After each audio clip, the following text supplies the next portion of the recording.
Саламатсың апа. Дауыс естіліп тұр ғой? Естіліп тұр, иә, жақсы естіліп тұр. Рахмет үлкен. Құрметті көрермендер, бізге тікелей эфирге қосылған Ауыл шаруашылығы министрлігі өсімдік шаруашылығы өнімдерін өндіру және қайта өңдеу департаменті директорының орынбасары Ақбар Молдинов мырза. Аға, біз бүгінгі тақырыпқа орай оқырмандарымыздың арасынан өзекті тақырыптар, өзекті сұрақтарды дайындап едік сізге. Рұқсат етсеңіз, тақырыпқа көшейік. Көшейік, иә. Дайынбыз. Рахмет үлкен. Жалпы сұрақтарымыз бізде екі тілде, мемлекеттік және орыс тілінде. Бірінші сұрақ. Вообще известно, что источником качественных смен является первичное семяноводство. Предусмотрено ли в новых правилах субсидирования повышение урожайности и качества продукции растениеводства, принято в этом году, субсидирование оригинальных семян? Да, действительно, это семена основа основ. От качественных семян зависит и объем урожая, и качество. Поэтому в этом году механизм субсидирования семеноводства несколько изменен. Условия получения субсидий на семена, порядок расчета, порядок выплаты субсидий предусмотрены новыми правилами субсидирования, повышения урожайности и качества продукта растениеводства, где объединены все направления субсидирования, в том числе и субсидирование семеноводства. Да, и что касается именно иностранных, да, действительно, в этом году субсидии за элитные семена и семена первой продукции смогут получать те крестьяне, которые приобрели семена напрямую у иностранных производителей. Предыдущим механизмом по данным видам семян не было предусмотрено. Это только в этом году, да, получается? Да, в этом году, 2020 года, ввели такой механизм. Не могли бы дать полную информацию, какие виды субсидирования по растениеводству у нас есть в Казахстане? Какая господдержка? На какую господдержку могут надеяться наши фермеры? Ну, в растениеводстве будет субсидироваться приобретение удобрений, будет субсидироваться семеноводство, будет субсидироваться приобретение пестицидов. Раньше было только гербицидов, с этого года также будут субсидироваться гербициды. Будет субсидироваться производство приоритетных культур, но здесь только отдельные культуры, это сахарная свекла, кукуруза на зерно, хлопок и рис. Субсидирование отменяется, но в этом году будет субсидировано за реализованную сданную продукцию в 4-м квартале 2019 года, это по рису и по хлопчатику. Если те крестьяне, которые в прошлом году сдали на переработку рис, хлопок, но не смогли получить субсидии, они могут в этом году подать заявки, как и установлено правилом, и за прошлый год в этом году получить субсидии. Субсидирование производства многолетних насаждений будет осуществляться путем возмещения 50% затрат посадочного материала, полученного от маточников многолетних насаждений плодово-ягодной культуры и винограда. При этом субсидии будет получать оригинатор. Вот такие направления субсидирования в растениеводстве. Рахмет үлкен жауабыңызға. Жалпы қазір мемлекет басшысы үкімет ауыл шаруашылығына өте үлкен назар аударуда. Қазір карантинге байланысты алдын ала азық-түлік қауіпсіздігін қамтамасыз ету мақсатында қосымша қаражат бөлінгені белгілі. Бұл субсидиялауға, яғни сіздің салаңыз бойынша, өзінің саласы бойынша субсидияға қалай әсер етті? Енді бұл қосымша қаражат енді ғана бөлініп жатыр. Ол әсерін енді біз күздігіні ғана көреміз. Өйткені мына қосымша бөлінген қаражат есебінен бұл жерде жаңағы қант қызылшасына жарты миллиард теңге бөлінді, тұқымға қосымша 2,5 миллиард, тыңайтқышқа қосымша 2,8 миллиард, жаңағы пестицидқа қосымша 5,6 миллиард теңге бөлінді. Бұл енді қосымша бөлінген қаражат есебінен біз қосымша 53,5 мың тонна тыңайтқышты субсидиялай аламыз. 1,6 миллион литр пестицидті субсидиялай аламыз. Сондай-ақ 29,4 мың тонна тұқымды және 839 мыңдай дана элиталық көшеттерді субсидиялай аламыз. Сонымен қатар бұл тағы да 34 мың тонна қант қызылшасын қайта өңдеуге берген кезде субсидиялауға мүмкіндік береді. Бұл сол қосымша қаражаттың есебінен. Енді нәтижесін жаңа айтқанымдай күздігіні өнім алған кезде белгілі болады. Рахмет үлкен. Знаете, көрермен елдің естеріңізге сала кетейін, ауыл партиясының бастамасымен ұйымдастырылып отырған осындай тікелей эфирлер біздің тікелей эфирлер жүріп жатыр. Сұрақтарыңызды қойыңыздар, өзекті осы тақырып программасы өзекті сұрақтарыңыз болса, біз жауап беруге дайынбыз. Сондықтан сіздердің сұрақтарыңызды күтеміз.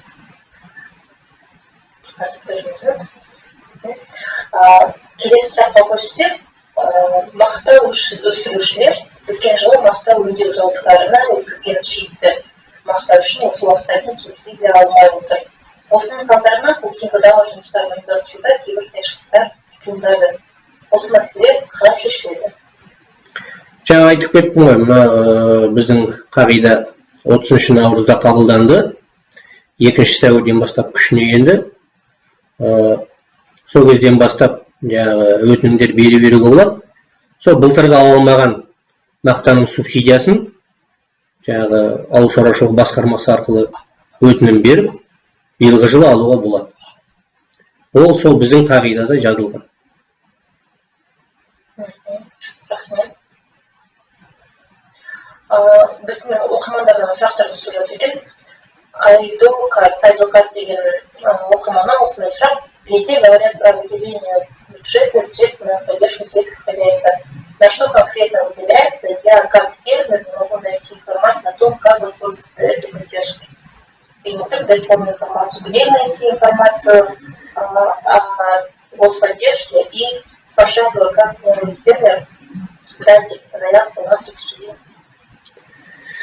Я, как уже сказал, 30 марта 2020 года за номером 107 приказом министерства утверждены правила субсидирования и повышения урожайности и качества продукции растениеводства, в рамках которых предусматривается порядок субсидирования развития производства приоритетных культур, это сахарная свекла и кукуруза на зерно, а также за рис и хлопок прошлого года. Также субсидирование многолетних насаждений, субсидирование развития семеноводства, субсидирование стоимости удобрений и субсидирование пестицидов. Весь порядок, весь алгоритм, как что делается, расписано в этих правилах. Кроме того, вы можете обратиться в управление сельского хозяйства вашего региона. Там все вам должны разъяснить, так как субсидии идут через управление сельского хозяйства. Мы пишем правила, субсидии выплачиваются через управление сельского хозяйства. Как подавать заявки, как это все оформлять, там специалисты есть в управлении сельского хозяйства, они вам все подробно разъяснят. Спасибо. Мы знаем, что коронавирус повлиял на мировую экономику, и поэтому по этому поводу наше государство предпринимает регулярные антикризисные меры. Особая поддержка оказывается, как я говорила, сельскому хозяйству. Вот как специалист, скажите, наше сельское хозяйство может преодолеть данный кризис? Да, мое мнение личное, да. Этот коронавирус, да, обнажил многие проблемы. И основная проблема сразу же вылилась как бы в продовольствие, в нехватку продовольствия. И в дальнейшем я думаю, что сельское хозяйство это будет как основное направление нашей экономики. Вы сами видите, в связи с этим кризисом и цены на нефть падают, на все другое. Скажем так, кушать хочется всегда. И продовольствие, продукты для населения всегда будут в приоритете. И наши вот эти вот все и ограничения, и запреты, и разрешения принимаются в связи с этим. Там, квотируем вывоз пшеницы, вывоз муки. Это не значит, что у нас не хватает там, пшеницы или муки. Это мы хотим как-то себя обезопасить. Просто спрос на наших соседних рынках, которые импортируют нашу пшеницу, наше зерно, нашу муку, там спрос огромный. И цена хорошая. И в связи с этим была такая угроза, что могут вывести почти всю пшеницу в течение 2-3 месяцев, и сами можем остаться, как зерновая держава, мы можем остаться без зерна. Поэтому приняты такие непопулярные шаги. Но месяц-два, я думаю, все это устаканится, все войдет в свое русло. Кроме того, да, сейчас и овощам, многим по растительному маслу также появляются проблемы. Ну, мы их решаем и будем решать. Я хочу констатировать, после альтернативы изменений, pozitīvi dienas, surākāmies vārtārs surātā, gribējām ietver тебе основным замыслу стран, какие хозяйства подлежат субсидированию семян. Так, субсидирование семян, во-первых, субсидируется 70% затрат элитсемхозов на приобретенные арендные семена, 70% затрат сельхозов, сельхозтоваропроизводителей, сельхозкооперативов за приобретенные элитные семена, 50% затрат крестьян и кооперативов за приобретенные семена первой репродукции, семена хлопчатника второй репродукции, семена гибридов первого поколения и за элитные саженцы. Если простым языком сказать, субсидии будут получать или сельхозы, крестьяне и кооперативы. Хорошо. И следующий вопрос, будет ли выделяться субсидии на органические удобрения? В рамках субсидирования удобрений у нас предусматривается действительно только субсидирование минеральных удобрений. Субсидирование органических удобрений не предусматривается, так как тяжело администрировать, тяжело высчитать норму внесения, норму субсидий, объему субсидий. Так как у нас органическое удобрение это в основном навоз. А основное поголовье сельхозживотных у нас у населения. И поэтому здесь как-то считать объем этого навоза, объем его внесения и сколько нужно денег, какие затраты и как высчитывать субсидии, норму субсидий. Это, по крайней мере, тяжело. Тяжело администрировать.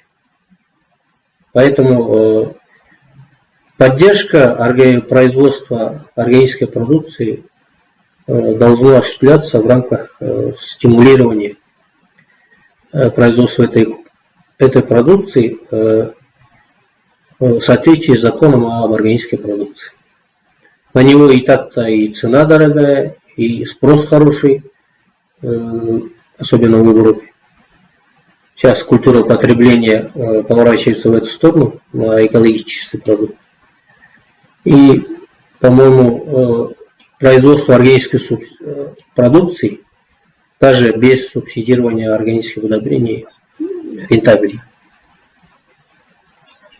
Какой спрос в Казахстане на органические продукты?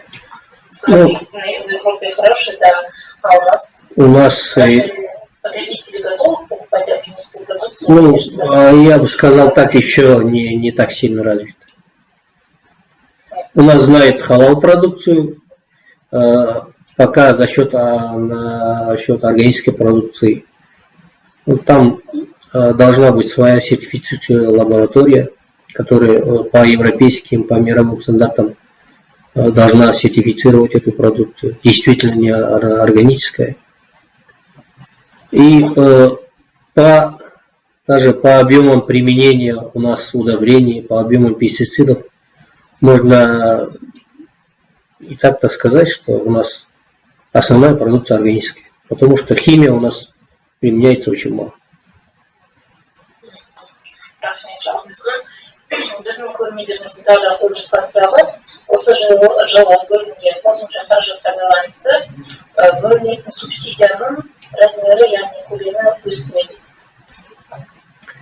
Жоқ, қосымша қаражат бөлінді, ол бөлінген қаражат сол бекітілген тәртіпке сәйкес солай бөлінеді.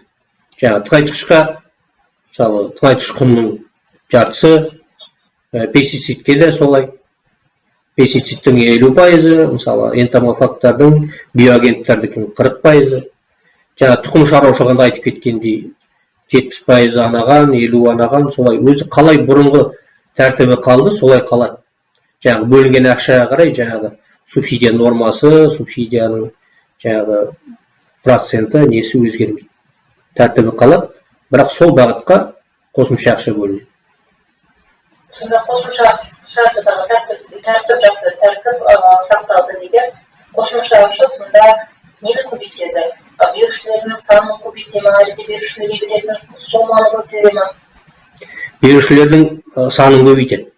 Өйткені біздің бюджеттің шамасы көбіне жетпейді. Тыңайтқышқа да, пестицидке де.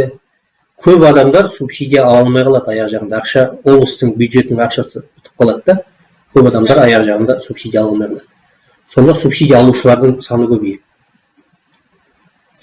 Жақсы. Жалпы осы өсімдік шаруашылығына берілетін субсидияның өзінің белгілі кезеңі бар шығар? Әлде кезеңмен беріп отыратын шығар, сол туралы айтып өтсеңіз? Кезеңмен бергенде ол осы ақпан айынан бастап желтоқсанға дейін өтінімдер қабылданады. Әр облыстың өзінің жаңағыдай қаржыландыру жоспарлары бар. Қай айда қанша соманы төлейтін.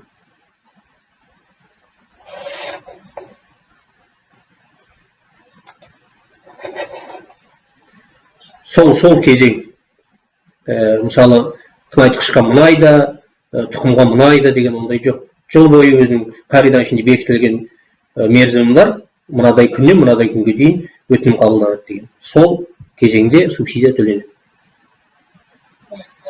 Рахмет. Құрметті көрермендер, айта кетейін, сіздер қазір жүргізіп телеэфир ауыл шаруашылық демократиялық партияның және ауыл шаруашылығы министрлігінің Қазагро холдингі азық-түлік келісім шарттар парасы және ұлттық азық-түлік білім беру орталығының атқарылуын өтіп жатыр. Естеріңізге сала кетейік, біз Facebook және Instagram парақшасында тікелей шықтық. Айгүл Сейіт деген оқырманның осындай сұрақ, осы жылы кредит қалай болып өткен? Яғни кредиттеу, ақпараттау саласын сұрап отырмын. Осы біздің фермерлерге осы кредиттерді алу, субсидияларды алу тәртібі ақпараттарды қалай жүріп жатыр? Енді менің білуімше, осы жақын арада осы кредиттеу бойынша Қазагромен де осындай кеңес консультация болуы тиіс. Сол кезде толығымен айтып береді деп ойлаймын. Менің енді білетінім бойынша, мына көктемгі дала жұмыстарын жүргізуге 70 миллиард теңге бөлінді. Бұрынғы жылдары 60 миллиард бөлінетін, қазіргі жыл 70 миллиард, 10 миллиард қосылып бөлінді. Жылдық соңдық пайызбен 5%-бен беріліп отыр. Одан қосымша жаңағы президенттің тапсырмасы бойынша қарапайым заттар экономикасы бағдарламасы аясында тағы да 100 миллиард теңге бөлініп отыр. Бұл оның жылдық пайызы 6%. Бұл екі бағытты да аграрлық несие корпорациясы атқарады. Енді солармен консультация болған кезде нақтырақ, толығырақ жауап береді деп ойлаймын. Олардың әр облыста, әр қалада өзінің филиалдары бар. Жаңағы менің білуімше көп мәселелерді олар автоматтандырып жатыр. Жаңағыдай бұрынғыдай кеңсеге барып, жаңағы маманмен жолығып, олай емес, үйде отырып, компьютер арқылы өтінім беріп, қағазыңыз бәрі дұрыс болса, жылдам несиені алып, сол бағытта олар жұмыс істеп жатыр. Солар толығымен айтады деп ойлаймын. Жақсы. Бізде тікелей эфир алдында анонс афиша берген болатын, сондықтан осындай сұрақ бар. Екібастұз қаласынан Аксютин Николай Геннадьевичтің осындай сұрақ. Мы приобрели для посева семян фуражных культур 70 тонн ячменя. Будет ли в этом году субсидии на них? Также касается тех, кто занимается переработкой продукции масляничных культур и сахарной свеклы. По семенам субсидии будут. Подавайте заявки, обращайтесь в управление сельского хозяйства. По масличным субсидии у нас уже второй год отменены. На переработку масличных у нас субсидий нет. На сахарную свеклу субсидии есть. На тонну сданной продукции на переработку. Также обращайтесь в управление сельского хозяйства, оформляйте заявку, подаете заявку, все необходимые документы подтверждающие и получаете субсидии. Жаңа Райымбекская математика Қостанай қаласына жазылды. Будут ли субсидироваться гербициды, приобретенные в прошлом году?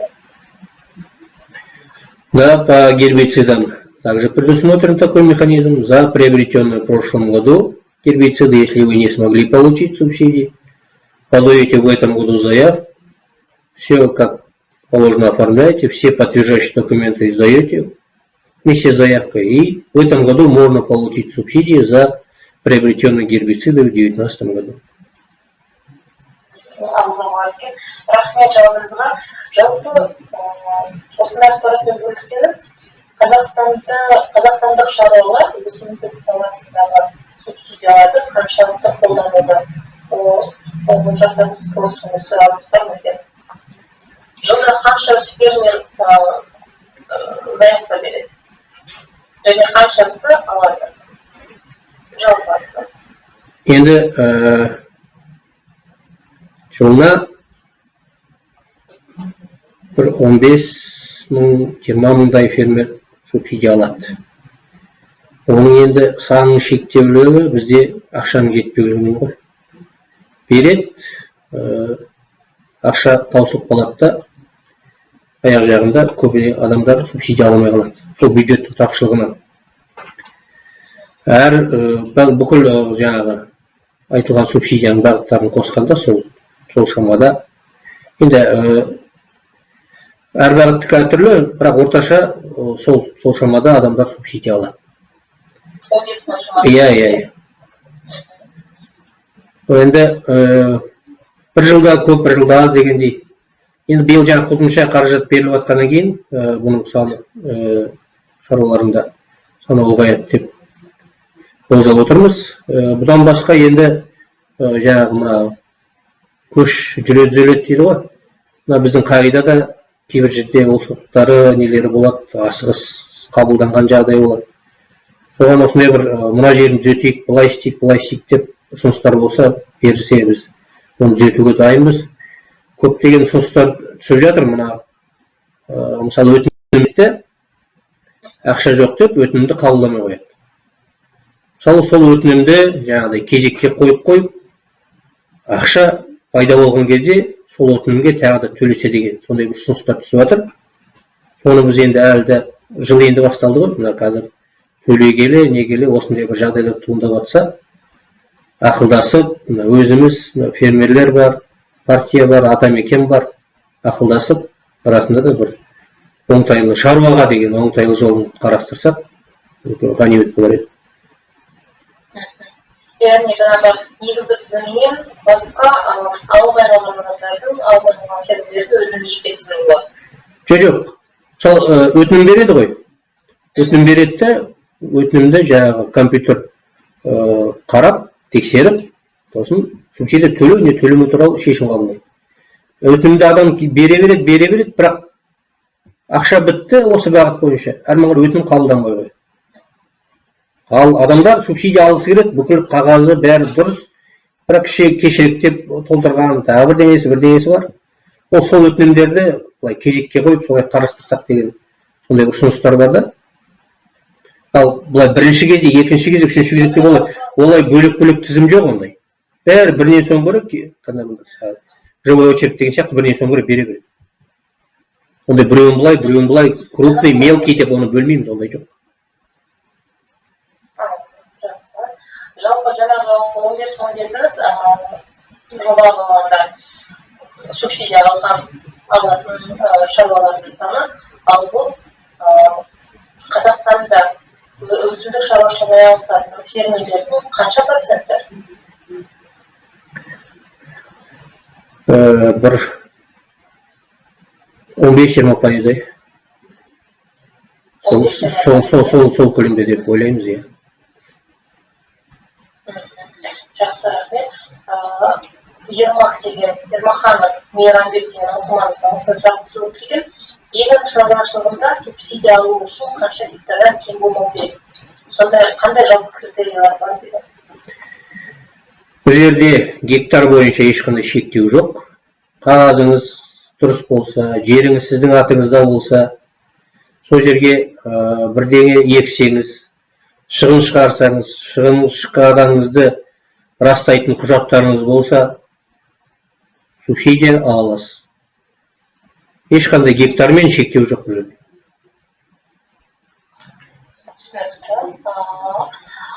Осы жылы алған сонымен фермер ретінде осы жылы субсидия алды деп, мен келесі жылда заявка бере аламын. Солай ма? Иә, болады. Оған ешқандай шектеу жоқ, иә. Жақсы. Командарымыздан тағы да сұрақтар түсіп жатыр.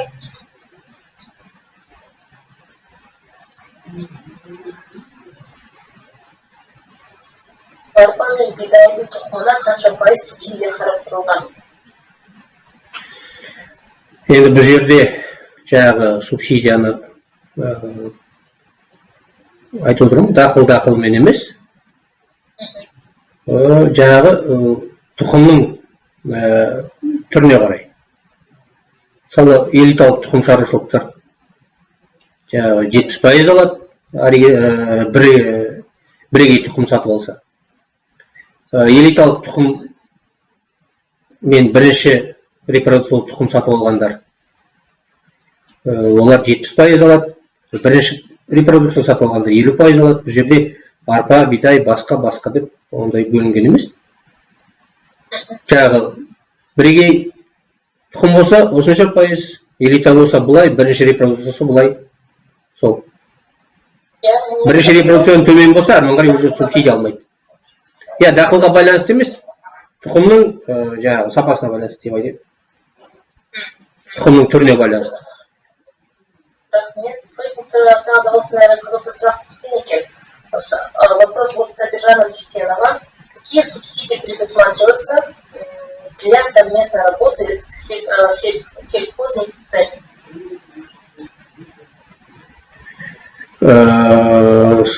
Прямо таких прямых субсидий для совместной работы с институтами и с научными учреждениями нет.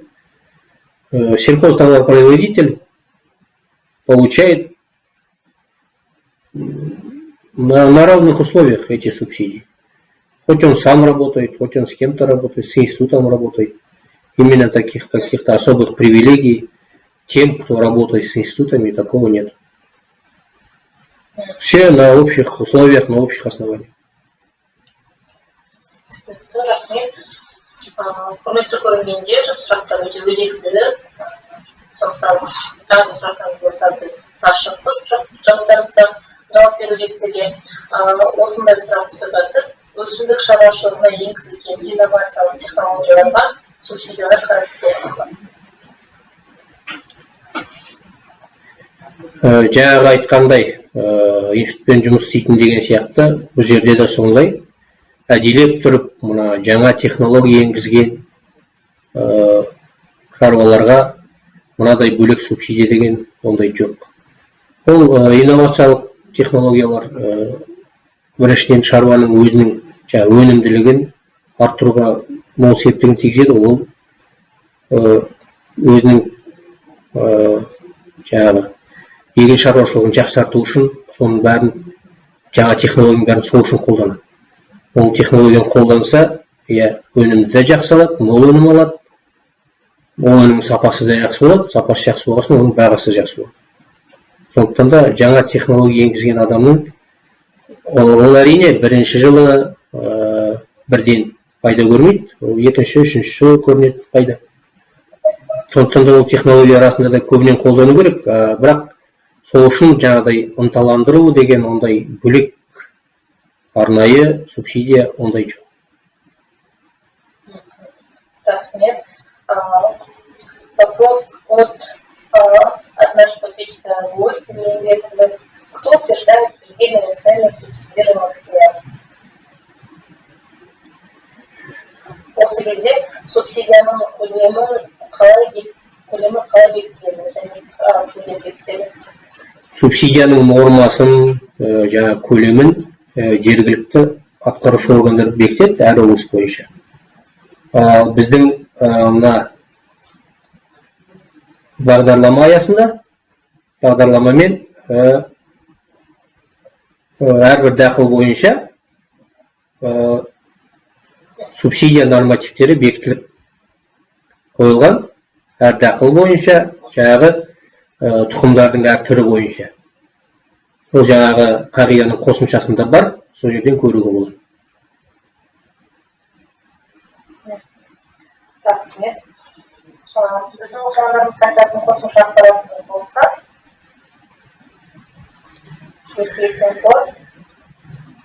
енді қосымша ақпарат қазіргі күнде көктем дала жұмыстары енді басталып жатыр. Оңтүстікте кірісіп кетті. Енді біздің негізгі солтүстік облыстарымыз бастайды.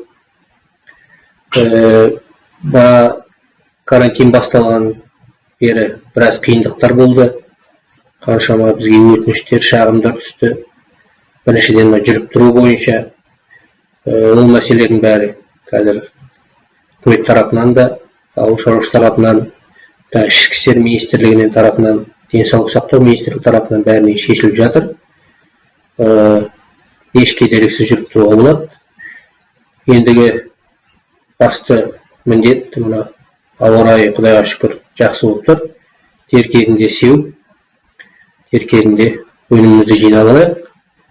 Биылғы болжамымыз бойынша мына қысты күнгі ылғалды көрдіңіздер.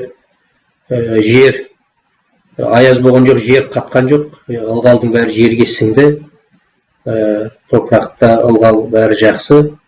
Сондықтан да биыл мол өнім аламыз деген үмітіміз бар. Сол мол өнім алуға сіз болып, біз болып, бәріміз атсалысайық. Соны тілейік, соған тілектеспіз. Оразаларыңыз қабыл болсын. Рахмет. Біздің сұрақтарымыз аяқталмай, тақырып өзекті болғаннан кейін сұрақтар жасап жатыр. Жалғастырсақ, шынымен де субсидия, мемлекеттік қолдау өте маңызды шаралар үшін сондықтан сұрақтарымызға толастар емес. Сенің деректерін берілген жер шаруашылығына субсидия беріледі ме дейді? Сенімгерлікпен доверенностьпен берілген жер шаруашылығына субсидия беріледі ме? ол жерде мынау договор совместной деятельности деген бар ғой, бірлесіп әрекет ету шарты бар. Сонымен жұмыс істегенде субсидия алуға болады. Оның бәрі жаңа айттым ғой, қағиданың ішінде бәрі жазылған. Ал негізгі талап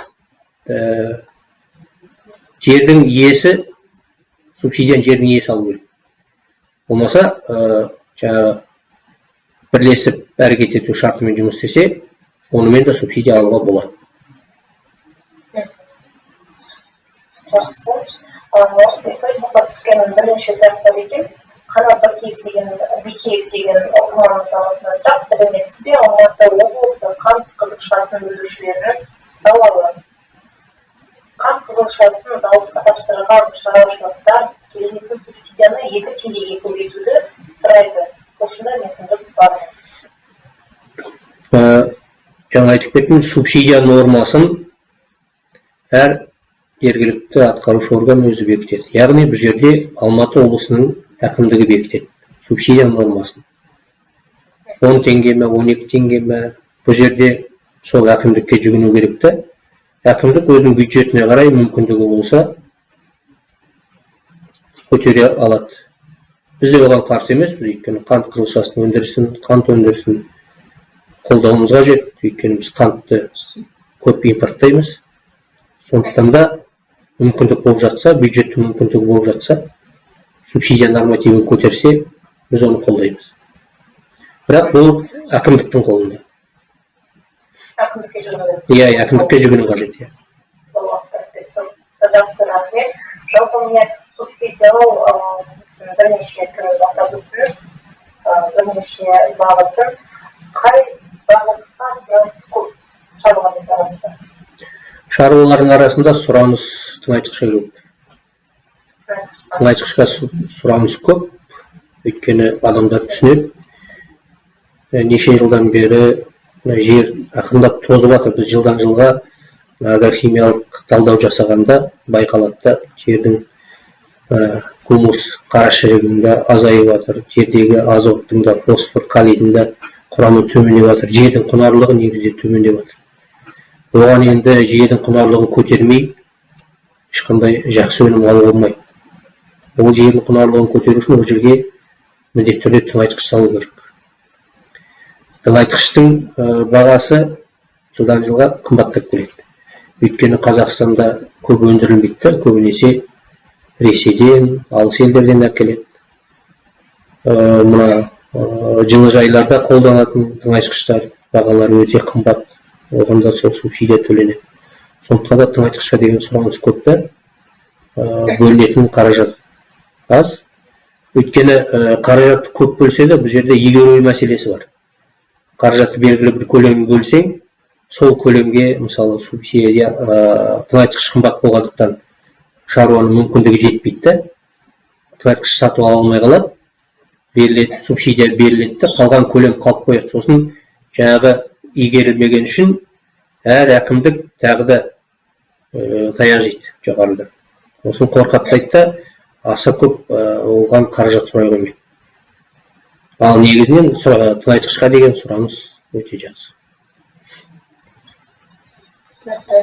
Жалпы осы субсидия бөлінді деген, мысалы шаруалар өтінімдерін берді, субсидия алды.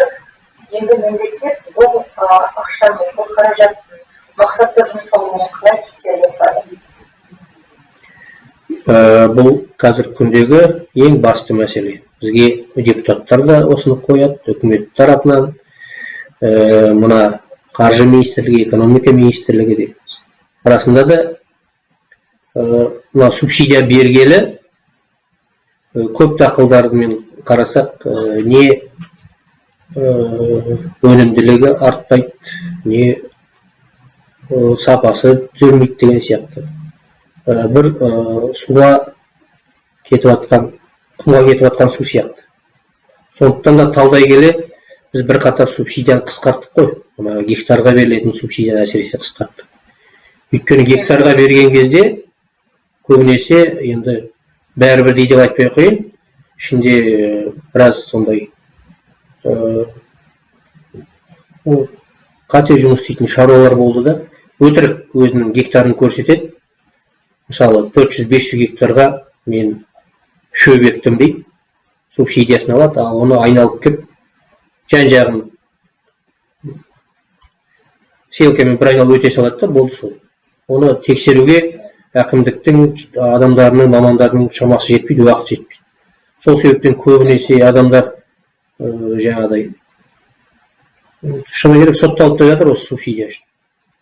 Сондықтан қазір осы субсидияның тиімділігін тексерудің арнайы бір әдістемесін әзірлеп жатырмыз. Қай жағынан қалай есептеу керек субсидияның тиімділігін. Мысалы, мал шаруашылығында ол енді оңай. Мысалы, еттің килограмм өсуі бар, жұмыртқаның көбеюі бар, сүттің литрінің ұлғаюы бар, мысалы, майлылығы бар деген сияқты. Өсімдік шаруашылығында қиын. Өсімдік шаруашылығы мысалы бидайды, картопты, көкөністі, қарбыздың бәрін қосып, ортақ бір өнімділік шығара алмайсың. Мынша гектарға мынша центнер алдық. Әрқайсысы бөлек-бөлек. Сондықтан бұл жерде түскен өнімді субсидияның тиімділігі деп айта алмаймыз. Өйткені өнімділікке, жаңағы сапаға тек қана жалғыз субсидия әсер етпейді. Мысалы, тұқымның сапасы әсер етеді, тыңайтқыш енгізсе әсер етеді, аурумен күрессе әсер етеді. Бірақ одан басқа дер кезінде сепсе, дер кезінде жинаса, анау техникасы бәрі дұрыс болса, ешқандай бес пәтер жинайтындай. Ауа райы жақсы болса, соның бәрі де жаңағы түпкілікті өнімге әсер етеді ғой. Сондықтан да мына мысалы тұқымға беріліп жатқан субсидия біздің өнімділікті мұнша көтерді. Или болмаса тыңайтқышқа берген субсидия біздің бидайдың сапасын мұнша арттырды деп бұл жерде айту қиын. Сондықтан да бұл осы өсімдік шаруашылығында әсіресе берген субсидияның тиімділігін қалай есептеу керек, соны қазір министрлік бар, бізде жан-жақты талдау институттары бар ғой. Солармен ақылдасып, сол мәселені қазір қарастырып жатырмыз. Ал сіздің пікіріңізше бұл тәртіпті, яғни тексерісті қалай тиімдетуге болады? Оның қандай жолдары бар тиімділігін тексерістің өзіңіздің жеке маман ретінде пікіріңіз өтсе? Беріліп жатқан субсидияның тиімділігін дейсіз бе? Енді оның тиімділігін есептеу үшін субсидия жаңа айтқандай қажетті көлемде берілу керек. Ал бізде мысалы сол тыңайтқыштың өзін алайын. Тыңайтқышқа берілетін субсидия қажеттіліктің бір 14-15% ғана жабады. Енді біз оны бір 50%-дан артықтай жаба алмасақ, ол жерде бізде тыңайтқыштан мұндай тиімділік деп тағы айта алмаймыз ғой. Біз толық қажеттілікті берсек, сол кезде тиімділік талап етуге болады. Толық қажеттілікті бере алмасақ, оның қандай тиімділігін қалай талап етеміз? Осы жағы сұрақ тудырады.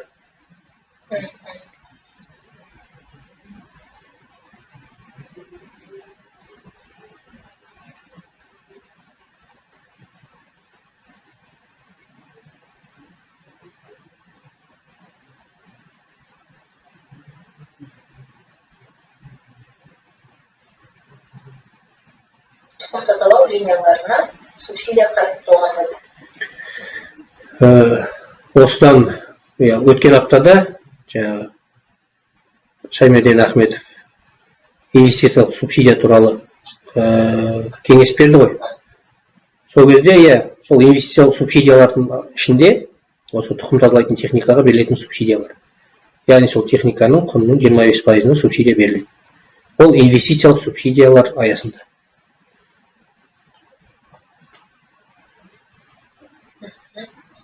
Жақсы. Тағы да осындай сұрақ Анар Аятбергенова деген оқырманымыздан түсті.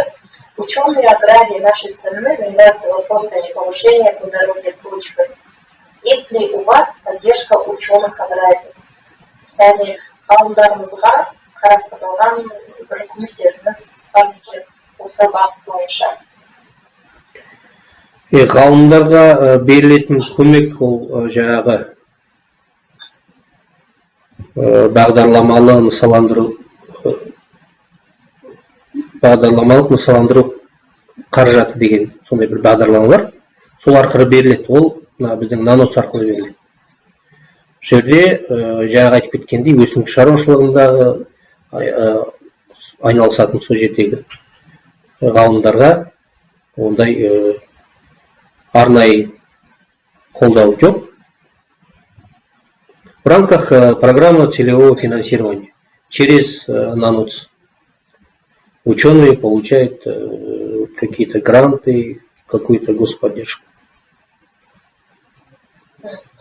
Спасибо. Следующий вопрос от Токсумака, от зрителя Токсумак. Хотели приобрести круговые поливные системы. Хотели приобрести круговые поливные системы. Какие субсидии дает государство при покупке этой системы? 25% или 50% компенсирует государство от стоимости? В рамках программы инвестиционного субсидирования есть паспорт специальный, направлен на субсидирование капельного орошения и дождевания. На приобретение таких машин есть субсидии 25%. 25%. Угу. Хорошо. Вопрос такой следующий. Жылыжай өнімдері негізінен нарықтық бағамен сатылады және ол азық-түлік қауіпсіздігін қамтамасыз ететін бірінші кезектегі өнімдер емес, және сапасы туралы да сұрақ көп. Осы бағытта министрліктің көзқарасы қандай? Жылыжай қабылдады. Қалай жылыжай өнімдері не? Жылыжай өнімдері негізінен нарықтық бағамен сатылады. Қамтамасыз ететін бірінші кезектегі өнімдер емес. Және сапасы туралы сұрақтар көп. Жалпы осы бағытта министрліктің көзқарасы қандай? Яғни жылыжай өнімдерін, жылыжай бағытын дамыту қарастырылған ба сіздерге? Жылыжай бағытын дамыту қаншалықты қазақстандық нарық үшін тиімді? Осындай сұрақ көп. Жылыжай дамыту біз үшін өте қажетті, өте тиімді бағыт. Өйткені мына маусым аралығында бізге расында да шетелден келіп көптеген көкөніс, қияр, қызанақ. Сол кезде біз өзіміздің ішкі өнімімізді пайдаланамыз. Жылыжайға деген мемлекеттік қолдау жаңағы айтып кеткеніндей, ол жерде тыңайтқыш алуға болады, жаңағы гербицид, пестицидтер алуға болады, суармалы суға субсидия алуға болады. Және бұдан басқа сол жылыжай салуға және кеңейтуге 25% инвестициялық субсидия бар. Осы бағыттарда сол жылыжайды дамытуға осындай қолдаулар көрсетіледі.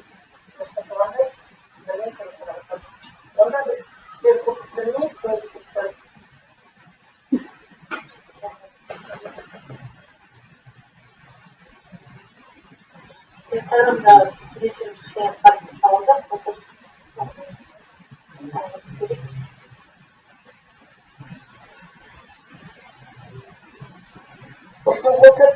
Бұл бастаманы ауыл шаруашылығы казахстан жауапкершілігі корпорациясы және ұлттық аграрлық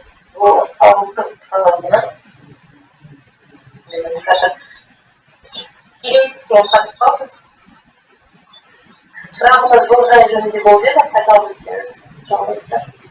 Жаңа үзіліп кетті деймін, иә. Жылыжай бойынша жаңағы айтып кеткендей жалпы субсидиялар, ол тыңайтқышқа, ол пестицидке, биоагенттерге деген субсидия. Одан басқа суармалы суға субсидия алуға болады. инвестициялық субсидия аясында жылыжай салуға, кеңейтуге сол жылыжай құнының 25% субсидияланады. Осы бағыттар бойынша жылыжайға қолдау көрсетіледі. Құрметті көрермендер, техникалық ақауға байланысты Инстаграмдағы парақшамыз үзіліп қалды. Сұрақтарыңызға рахмет. Тағы да жауап бермей қалған сұрақтар болса, жазбаша түрде алып, қосымша жауап беруге әзірміз. Барлықтарыңызға рахмет. Еңбектеріңізге табыс тілеймін. Сау болыңыздар.